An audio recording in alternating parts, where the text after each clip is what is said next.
Have you ever been to an elephant funeral?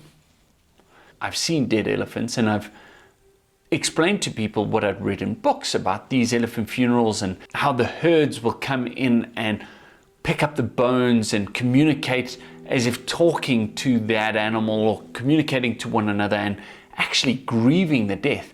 And when we arrived at Mashatu Private Game Reserve in Botswana, and the first day they had found a dead elephant, and the lions had moved on and they were feeding on it, and there was some mating going on around, and it was quite an exciting sighting just in general, just to be part of that and to see this elephant.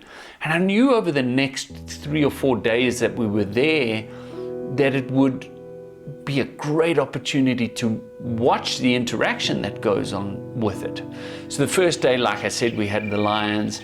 The next morning we got back, the lions had moved off, and now the jackal and vultures were all in and around it and looking to get their piece of flesh. And so this all whittled down and whittled down.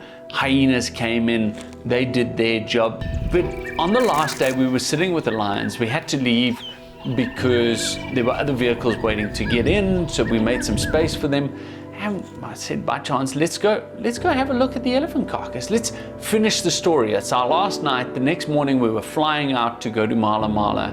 And on our way in, we saw a hyena coming out, and there were flocks of quelea coming across the sky, and we stopped for a moment to watch millions of birds cruising towards a nesting spot and getting some water in the evening. As we were coming into where the elephant carcass was, the elephant that had died was 8 or 9 years old. And by this stage it was close to finished. And as we were coming in, a herd of elephants started moving in.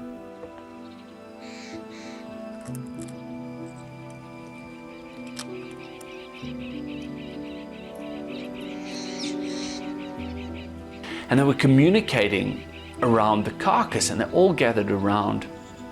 And then the youngsters started moving and chasing the jackals off and the hyenas off and the vultures off and clearing the space around it. And one of the females moved across to where the jawbone was, and she started touching it and smelling it and rumbling again as the others built in around. And there was just silence from us. There wasn't much to be said. There was only things to be taken in. And we sat there and we were part of this situation, and this female that was smelling the carcass then walked up closer towards us and watched us. Unlike the rest of the things that they'd chased away, she looked at us and then turned around as if accepting our presence in that place and went back.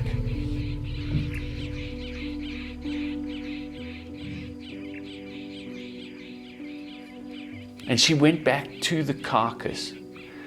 And as she got to the carcass, the rest of the elephants spread out around and created this barrier as she stood over this carcass, as if mourning the death of what I would try and expect. And I know I'm anthropomorphizing, but that was probably her child that had died.